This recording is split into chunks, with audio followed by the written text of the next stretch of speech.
The emergency broadcast didn't come through the intercom. It came through the cages. One moment the animals were sleeping.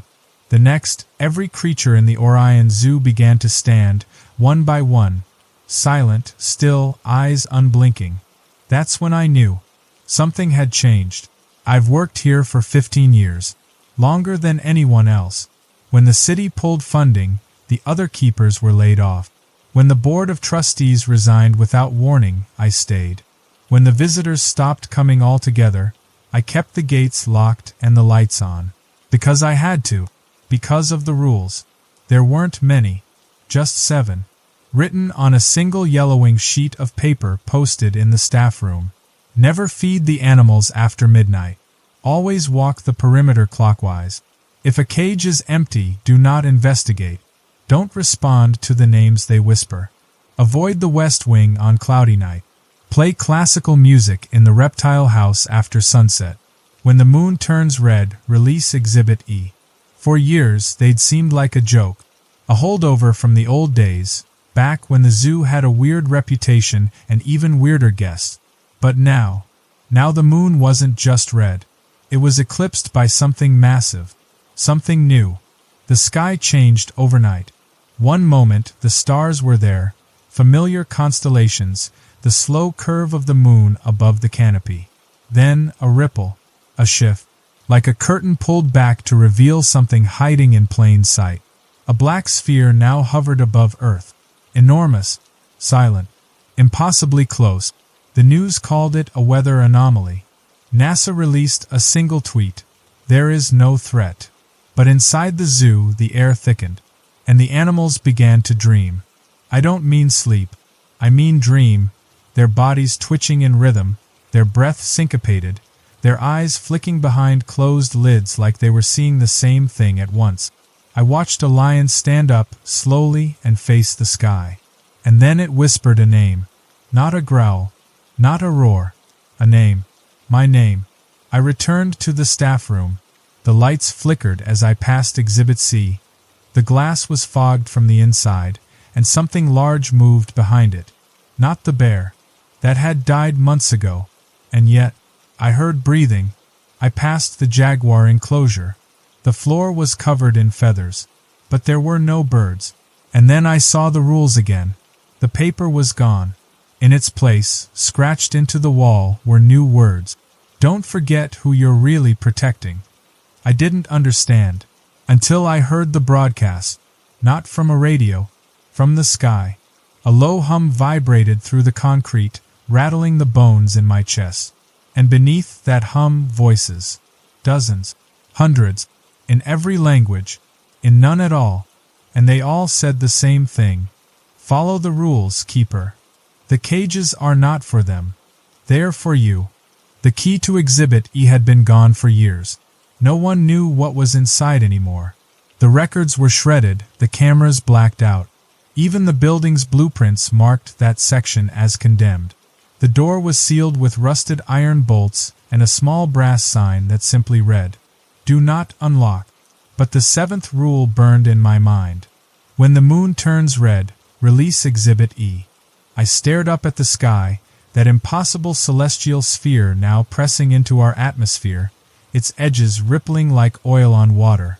The moon was gone, swallowed, but the glow it left behind? Deep crimson, like the blood vessels behind a dying eye.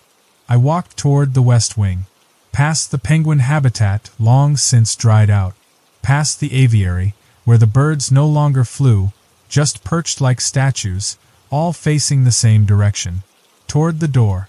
I had never seen it before at night. The concrete around it pulsed softly. Not from lights, from something alive behind it. I pulled out my old set of keys. None fit. But the door opened anyway. Inside was nothing. At first. Just dust. Empty space. A room too large for the building it was inside, stretching farther than it should.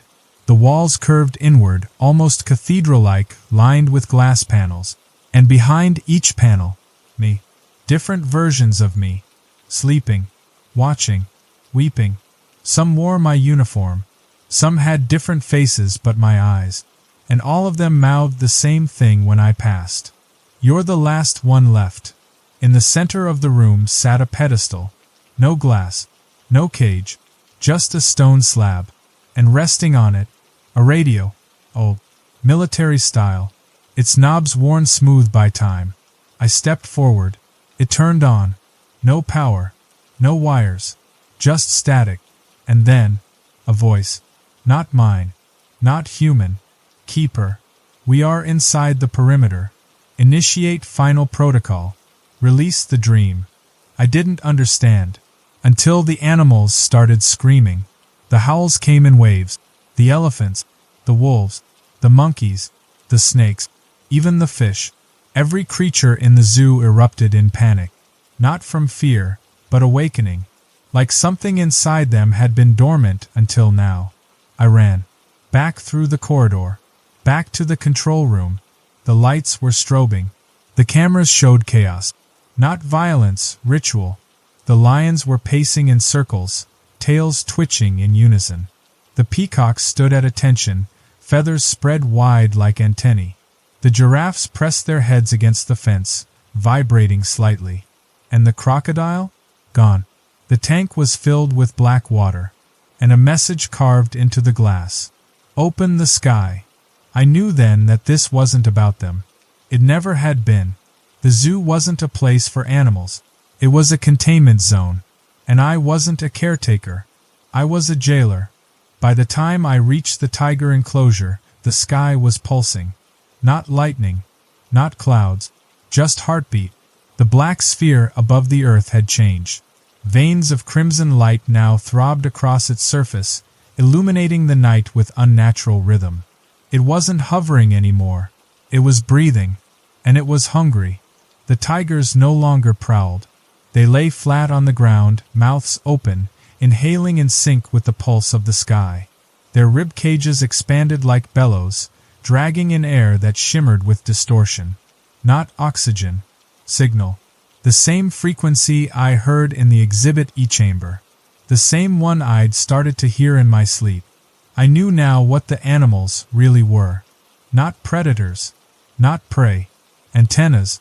Living receivers tuned to something ancient. Something that couldn't break into our world unless we allowed it. And someone had already opened the door. I passed the zebra paddock. The grass had withered into white stalks that cracked underfoot. Each zebra stood with its mouth open, emitting a low hum, their stripes flickering like waveforms. That was when I saw it. The egg. Or maybe a pod. In the center of the reptile house. Black. Tall. Breathing. It wasn't there yesterday. The alligator pit around it was empty. Not just of reptiles. Of reality. The air shimmered near it like heat waves. I stepped closer, unable to stop myself, and I saw my own reflection on its surface. Except it wasn't my reflection. It blinked and smiled. Back in the control room, the monitors were dying. Each camera fizzled out, one by one, replaced with grainy black and white static. Then a single feed returned. It showed the sky. The sphere above had opened. 6 tendrils unfurled from its core, trailing downward. They weren't made of matter. They were made of sound. Pure vibration. They pierced the clouds, reached through the air, and touched the ground. The zoo. Only the zoo. And I understood the rules. They weren't for the safety of the staff. They were rituals. Code. Not to protect us from the animals, but to protect the animals from what they were becoming. I pulled out the old map. There, in the margin, scrawled in ink I didn't recognize. Every creature contains a piece of the whole. The field must stay separated. When it reconnects, it will awaken what sleeps beneath the dream. I had one job left, one rule left to follow, the one I had always ignored. Release Exhibit E. The zoo used to have 81 enclosures. Now there are 80. The one that's missing was never officially documented. No signs, no plaque, no feeding schedule. It was located beneath the aviary, deep underground, hidden behind a hallway that wasn't always there. I had only been down there once, a long time ago, when I first got the job. The previous keeper, Alvarez, took me on a midnight patrol. He said, You'll forget this tunnel until the rules remind you. I didn't know what he meant. But now I remembered everything. The hallway smelled like ozone and rain-drenched metal. The fluorescent lights above didn't flicker. They pulsed like they were reacting to my thoughts. The deeper I walked, the colder it got. Not normal cold, absence of heat. Like the warmth of the earth itself had been drained. At the end of the hallway was a door that didn't match anything else in the zoo. It was older. Stone frame. Iron bolts. The shape was wrong. Taller, slightly too narrow, almost like it had been built for something with different proportions than a human body. The handle was bone. I turned it. Inside was darkness so thick it seemed to pull sound into it. I stepped inside and felt the world shift. No longer a room. A memory. Of the first time the zookeepers gathered. There were 6 of them. All dressed in uniforms like mine. Only their faces were blurry, indistinct. They sat in a circle around a chalk symbol drawn on the ground, 6 lines intersecting, forming a spoked wheel. In the center, a child, asleep, covered in feathers, fur, scales, and petals. Not decorated. Born that way. The oldest keeper whispered, "This one holds them all." Another said, "We must keep it dreaming. For the sake of the world." The door behind me shut, and the air rippled. When the vision faded, I was no longer in a room. I was in a field, but not outside, not anywhere on earth. It stretched on forever. Silver grass, black sky, and stars that moved like insects. At the center of the field was a cage made of mirrors. Inside it, the child. Older now. Eyes open, mouth moving without sound.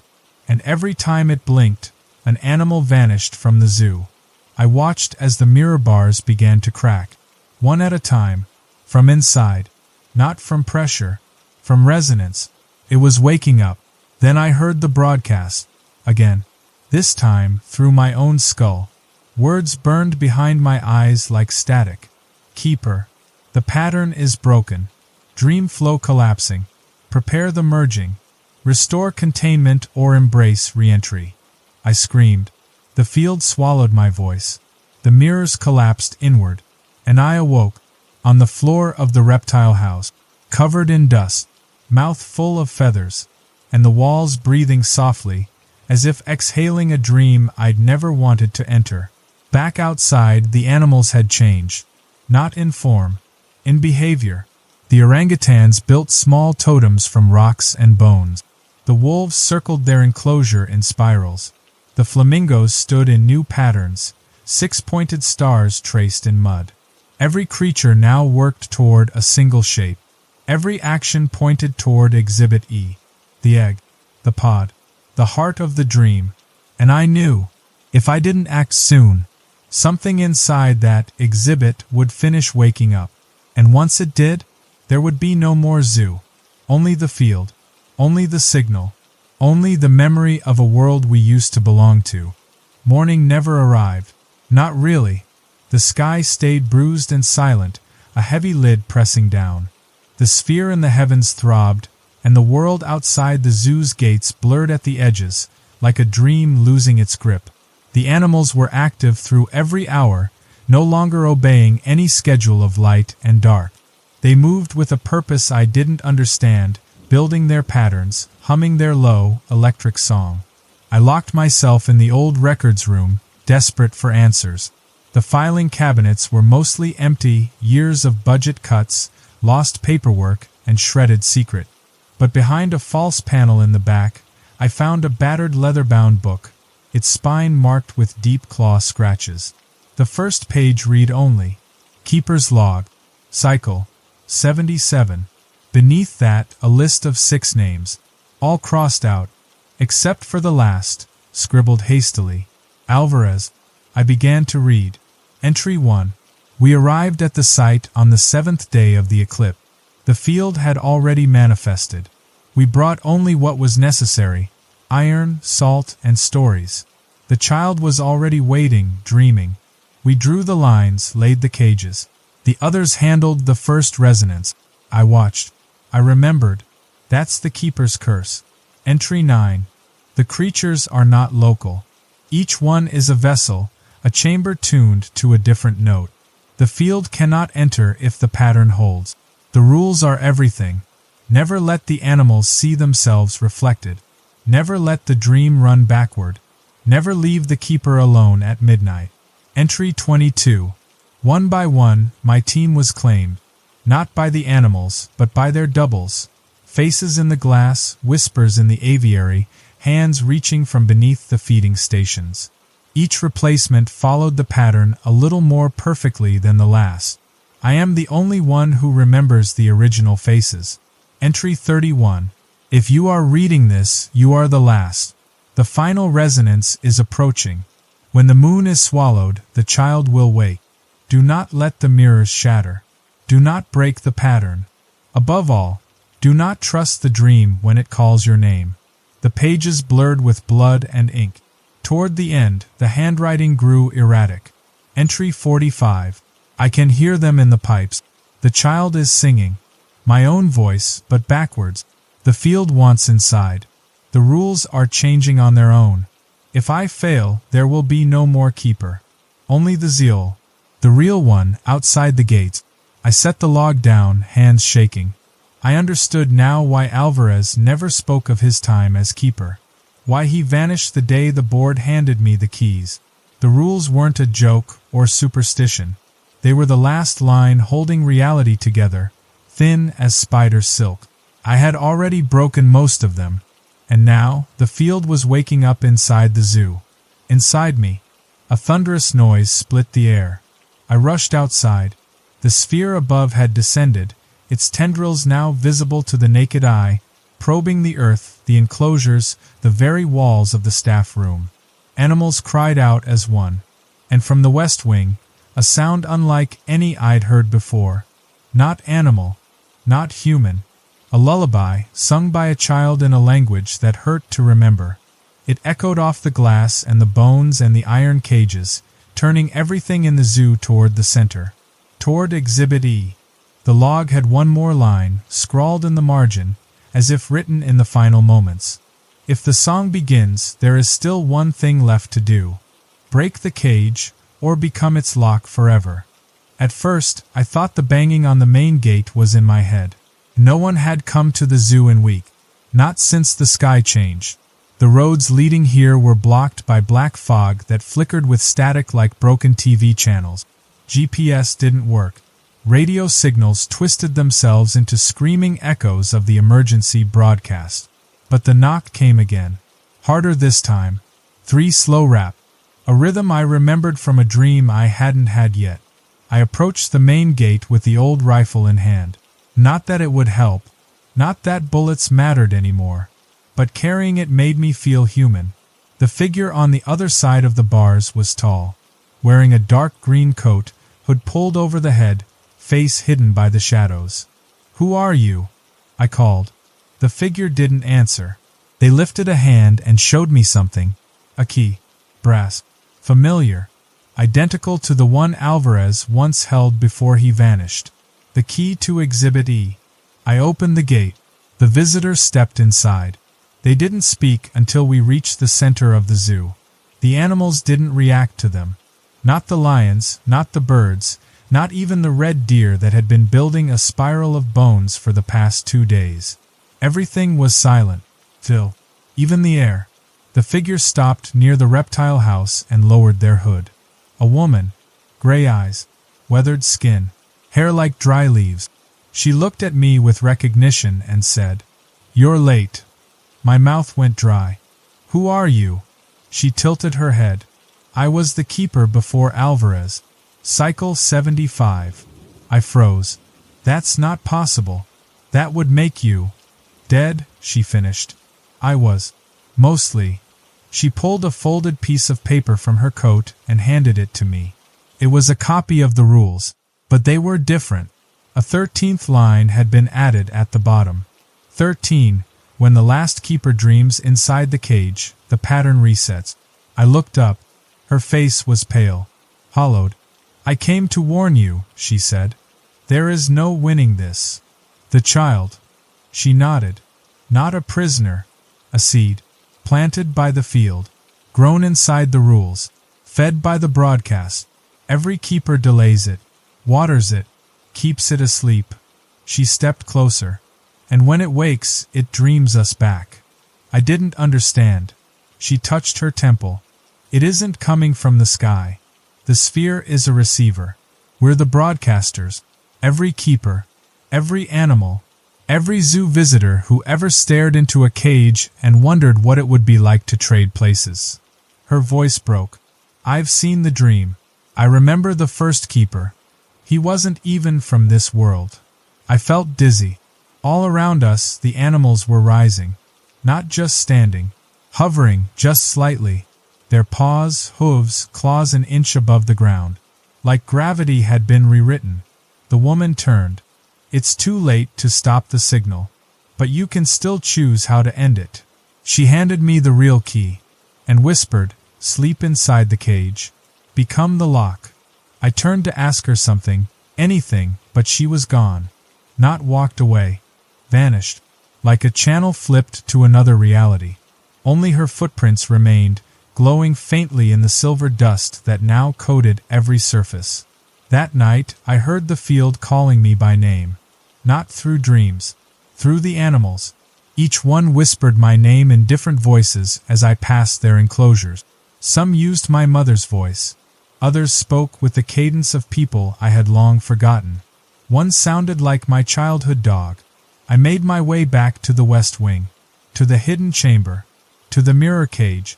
The egg inside was no longer sleeping. It was humming. Its surface pulsed with images. A girl in a hospital bed.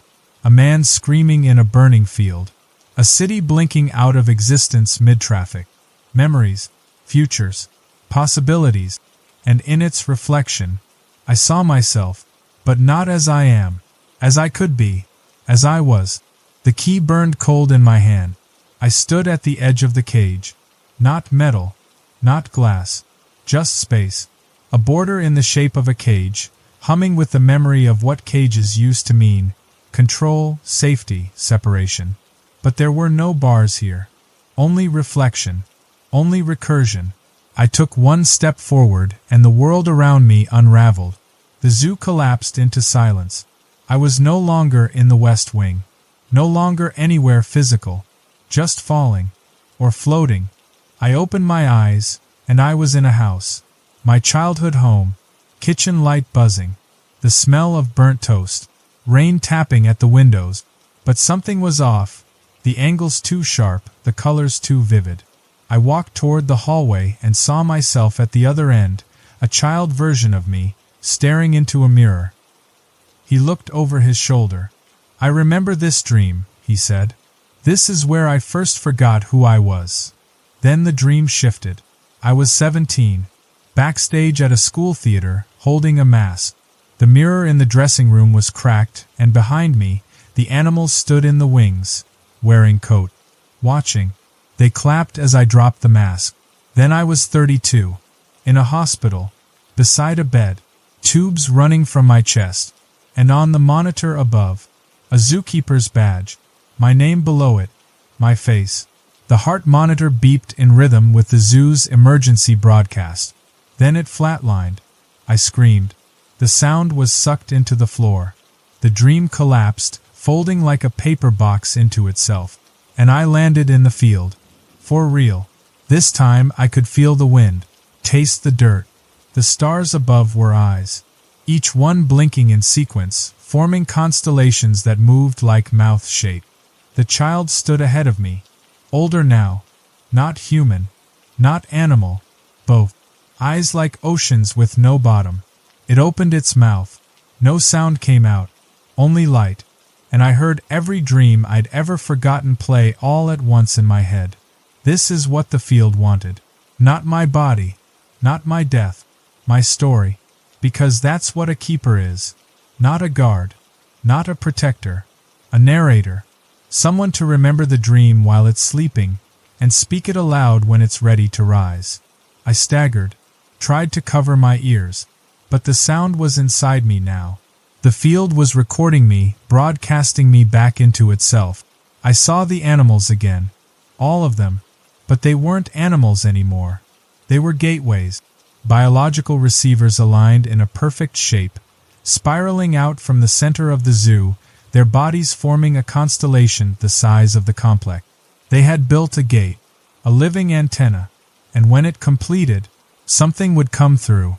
Not the child, not the field, something older. The origin of dreaming, the thing that first imagined the concept of self. I opened my mouth to scream, but I spoke instead, and I heard my voice echo back from the mouths of every creature in the zoo. The child stepped toward me. It held out its hand.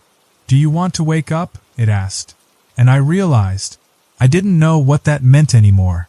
Not really, because the world I'd left behind, it might not have been real to begin with. The field does not have time like we know it. It spirals, repeats, peels back layers and rewrites them. The moment I took the child's hand, I was pulled into it, into a corridor lined with doors, each one marked with a symbol I recognized but couldn't name. And behind each door was me. Not just me now. Versions of me. Different choices. Different paths. Different outcomes. The first door swung open on its own. Inside, I stood in the zoo's control room. Older. Gray. Eyes blank. Surrounded by monitors showing only snow and static. A voice whispered through the speakers. He followed the rules too perfectly. This me had never broken protocol. Never questioned. He had become part of the cage. The dream went on forever because he let it. The zoo kept growing. The animals kept humming. Earth forgot itself one heartbeat at a time. That version of me died alone. The second door showed a younger version. Angry. Reckless. He burned the records. Smashed the exhibits. Released every creature. Laughed as the chaos spread. He believed he could free the world by undoing it. And he did. The dream ended. But the thing behind the dream came through anyway. That version of me lived only a few more hours. Long enough to realize the broadcast was never meant to be destroyed. It was meant to evolve. The third door showed peace. A zoo empty of animals. Grass reclaiming the fences. That version of me had walked away. Let the rules rot. Let the field fade. And for a time it worked. But the field doesn't fade. It waits. And when it returned, there were no keepers. Only dreamers. And it took them all. I stumbled backward from the corridor, breath ragged. I screamed into the air, "What do you want from me?" The walls pulsed. The child appeared again, floating above the ground now, hair whipping in wind that came from nowhere. Its voice was inside every door. "We want a narrator. A shepherd of silence. A listener who listens even when no one speaks." I dropped to my knees. "You mean a prisoner?" "No," it said. "We mean a mirror." One final door remained. Simple. No symbol. Only a worn wooden handle. I opened it. Inside was the zoo. Empty. No animals. No staff. No cages. Only me, standing in the center, holding a microphone. Speaking into the sky. My voice broadcast on every frequency. Saying one phrase. The dream has ended. But the echo remains. And all around me wheat grew from the cracks in the concrete. Not bars. Not fences. Just fields. Endless. Golden. I turned back to the child. "If I walk through this door, what happens?" "You stop remembering," it said. "But the field remembers you. Will it start over?" "That depends on the listeners." I felt the loop tugging at me again. Time tightening around my ankles like root. If I chose wrong, the zoo would continue forever. But if I chose right, maybe, just maybe, the dream would end as something new. Not forgotten, but changed. When I stepped through the final door, I expected fire. Collapse. The end. But I emerged instead into the zoo. Only it wasn't the same. Not quite. The sky was made of glass. The paths twisted like Mobius strips. Time stuttered. Birds flying backwards. Clocks melting down tree trunks. Echoes arriving before the sound they followed. The field hadn't ended. It had merged with the world. And I was its center. I walked past the reptile house. It was playing a symphony, the sound waves visible, ribbons of color curling through the air like breath made music. The tigers had no shadows. The zebras moved in loops, repeating the same 6 seconds over and over, their hooves digging deeper spirals into the soil with each pass. At the center of it all, the control room sat like an altar, flickering in and out of phase. I entered and saw myself. Dozens of versions. Some screaming, some laughing, some curled up in the corners whispering broken radio code. I stepped past them, toward the board. There were no buttons now. Only words, carved into the console. Write the last rule. The 13th rule. The one the former keeper left blank. I understood now. The zoo was never meant to last forever. It was a story, a ritual, a dream loop, and every loop needed an ending. The field fed on repetition, on resonance, on the comfort of patterns. So the only way to end it was to break the pattern on purpose, not through chaos, not through rebellion, through design. I picked up the stylus of light resting beside the console, and I carved the last line into the surface. 13. When the dream begins to remember, let it forget itself. The room pulsed. The sky cracked like a mirror dropped from space. The animals howled, not in pain, but in release. The spiral beneath the zoo began to collapse inward, folding time, memory, and space into a single flickering pulse. A countdown began in my chest. 6 seconds, then 5, then 4. The field was closing. I had written the end of the story, and now the dream had no pages left to turn. I stepped outside. Everything shimmered. The zoo was unmaking itself, gracefully. The walls turned to wind, the fences to feathers, the cages to salt that blew away in a soft breeze. And at the very center, the child stood, smiling. I see now, it said, why you stayed. I nodded. I had to remember long enough to forget. It tilted its head. That's what all stories want. I opened my hand. The stylus of light faded. The final rule had been spoken. And the field. Let go. I woke to sunlight. Real sunlight. Warm, golden, imperfect. It flickered through the blinds of a room I didn't recognize.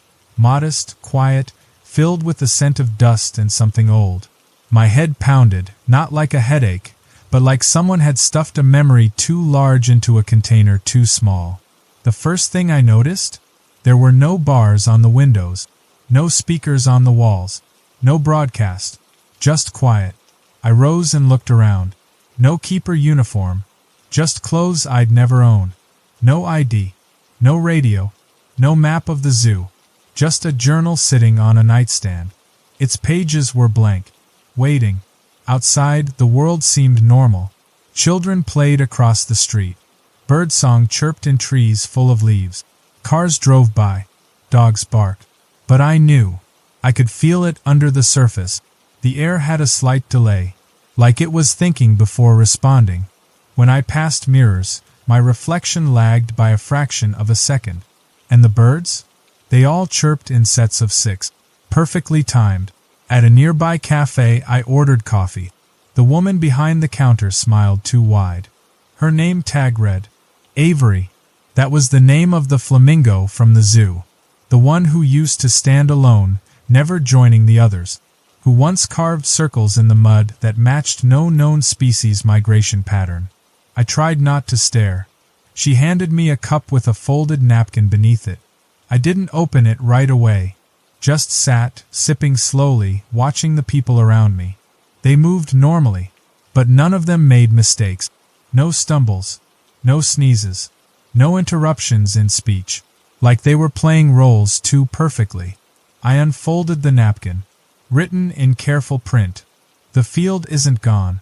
It just grew roots. Watch the fences. They return when you forget they're there. My breath caught. A child passed the window outside. They looked directly at me, then winked. And in their eyes, not pupils, not color, just endless wheat. Back at the apartment, I checked the journal. Still blank. But when I touched the page, a word appeared in my handwriting. Zoo. I turned the page. More words followed, unfolding by themselves. A new story. No animals, no enclosures, just people, walking in circles, following rules they didn't write, whispering names they didn't remember. And I understood.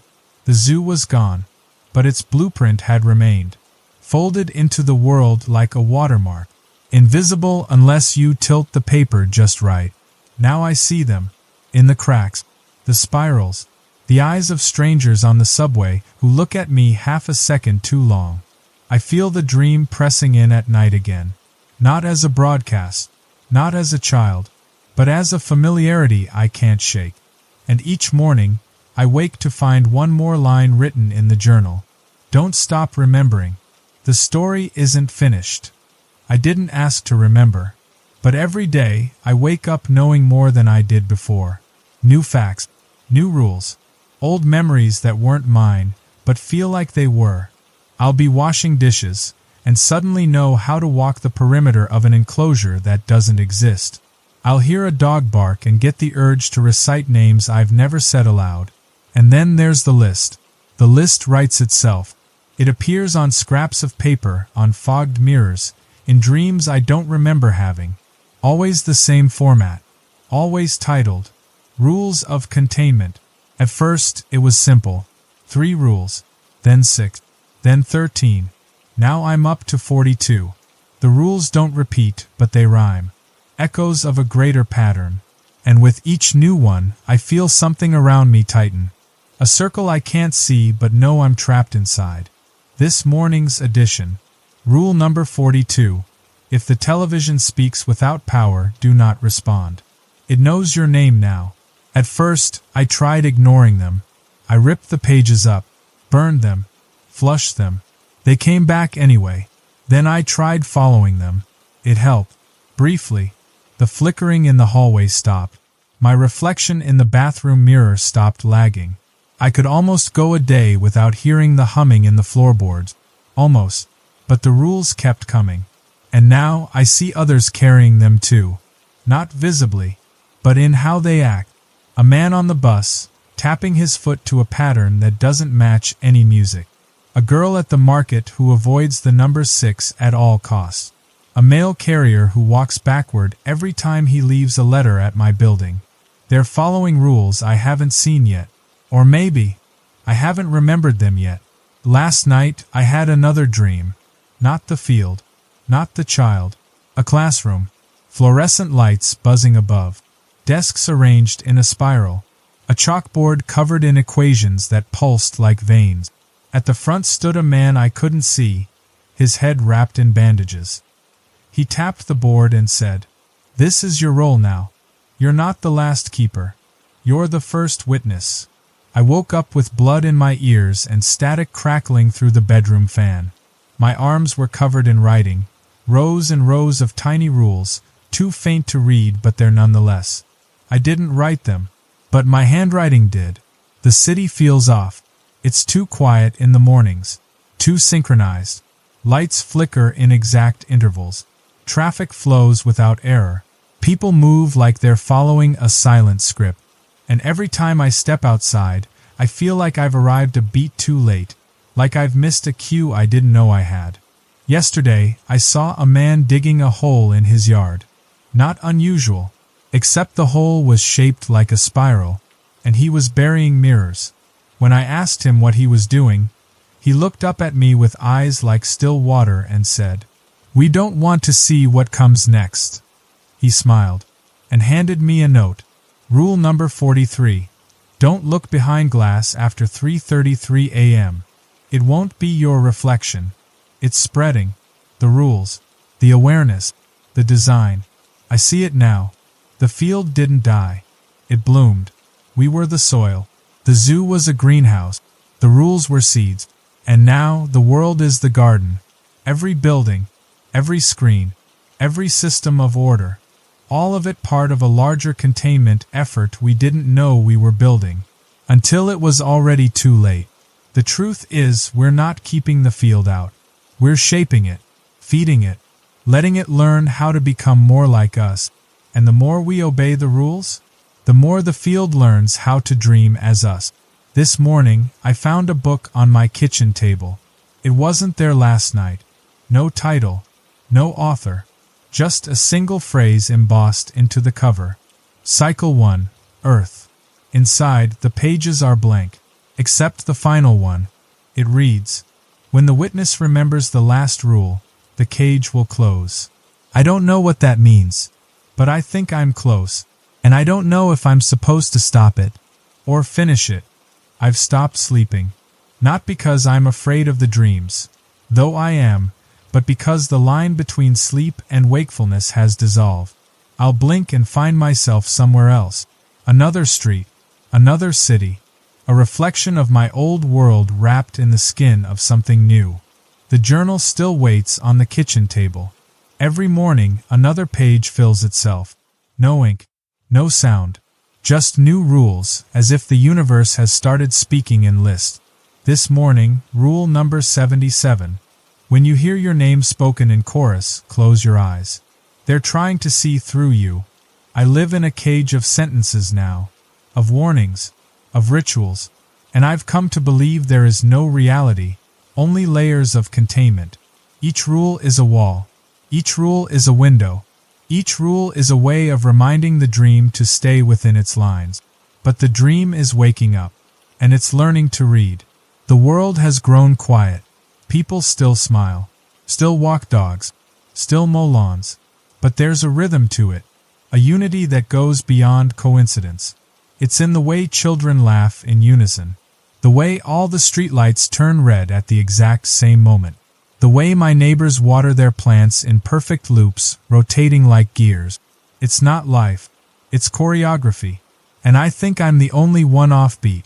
Yesterday, I found a park where all the swings were moving without wind, slowly, precisely, back and forth like pendulums. In the sandbox, someone had carved this into the dirt. We made the zoo too big. I sat down on the grass and looked up at the sky. The clouds moved like fish. Behind them, for just a moment, I saw something watching. Not a face, an eye. Wider than the sky, older than shape. The kind of thing that dreams planets into being and forgets them by lunchtime. I whispered, "I see you," and the sun flickered. That night, the journal bled. Dark ink poured down the spine, soaking the table. The pages rippled, and when I opened it, I found a message scrawled in jagged script across every page. "Write the final rule." I asked aloud to no one, "What happens if I do?" And a voice, my voice, answered, "Then the story ends." I walked to the zoo today. Not the real one, the memory of it, still standing, half decayed, half rebuilt in a park no one visited. The gates creaked open like they remembered me. Inside, the enclosures were empty, but the paths still led somewhere. At the center, where Exhibit E once was, a new structure had grown. A tree, twisting upward, covered in mirrored leaves. On each leaf, a face. My face. Smiling, crying, screaming. I touched the bark. It was warm, and it spoke. "You are not the last keeper. You are the first witness, and you must close the dream." I sat beneath the tree and opened the journal. Its pages were full now, rules stretching into infinity. Each rule a thread, each thread part of a cage. And at the very end, a blank space. One last line. Waiting. I thought about all the versions of me I had seen. The zookeepers who broke the rules. The ones who followed them too strictly. The ones who ran. The ones who burned. All failed, because they were trying to trap the field. But it was never meant to be trapped, only understood. I wrote the final rule. Rule number 108. When the dream understands itself, it becomes a story. Let it be told. Let it end. The moment the ink dried, the tree shuddered. The mirrored leaves shattered into a billion points of light. Each one became a voice. Each voice became a breath. And then, silence. Real silence. The kind that doesn't come from absence, but from completion. I woke up in my apartment. The journal was gone. No more rules on the walls. No more whispers in the floor. No more mirrors lagging behind. Just me. Alive. alone, awake.